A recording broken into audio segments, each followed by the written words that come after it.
साधारण सदग्रंथ की पुस्तक भागवत नहीं है ना।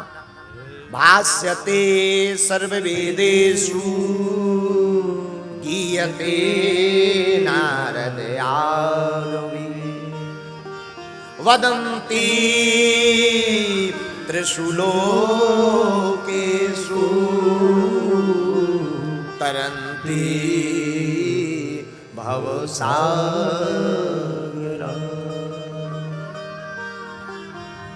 भागवत का अर्थ भक्ति है।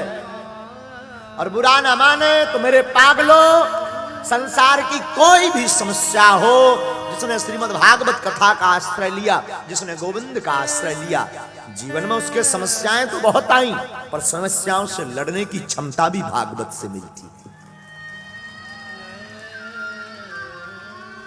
भागवत सुनने का मतलब ये नहीं कि अब तुम्हारे जीवन में फिर संकट नहीं आएंगे ना, आएंगे, बहुत आएंगे, पर आप मुक्त हो जाओ। एक चलाओ।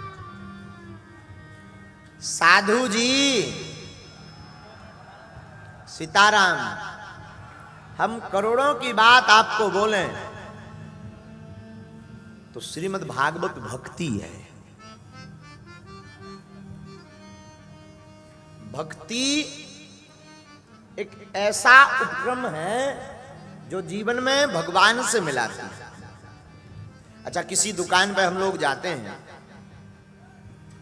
तो दुकानदार के पास जब वस्त्र लेने जाते हैं तो कहते हैं बढ़िया से बढ़िया दिखाओ, बोलते हैं ना, वो कैसा भी हो पर बढ़िया से बढ़िया दिखाओ। बढ़िया से बढ़िया वो जो दुकानदार होता है तो बढ़िया से बढ़िया वस्त्र दिखा देता है, कपड़े। जब बढ़िया से बढ़िया वस्त्र हम लोग देख लेते हैं, पा लेते हैं, तो उससे पूछते हैं कि इसका मूल्य क्या है। वो अपने हिसाब से मूल्य बताता है। उसी प्रकार दुकान पर जाने पर जैसे आप बढ़िया से बढ़िया वस्तु को देखने को ललायत रहते हैं, हमारी बुद्धि में इस संसार में बढ़िया से बढ़िया अगर कुछ है तो वो गोविंद की भक्ति है। जिस प्रकार वस्तु को खरीदने के लिए दाम की आवश्यकता होती है, उसी प्रकार भक्ति को पाने के लिए एक मूल्य की जरूरत होती है। जरा ध्यान से सुनना, भक्ति को अगर पाना है तो मूल्य चुकाना पड़ेगा। पूज्य श्री रूप गोस्वामी जी कहते हैं कि भक्ति को पाने के लिए भी मूल्य चुकाना पड़ता है, पर पैसा नहीं लगता, रुपया नहीं लगता, दाम नहीं लगता। भैया तुम किस नाम के हो वो नाम भी नहीं लगता। भक्ति को खरीदने के लिए उत्कंठा की आवश्यकता है। उत्कंठा जानते हो?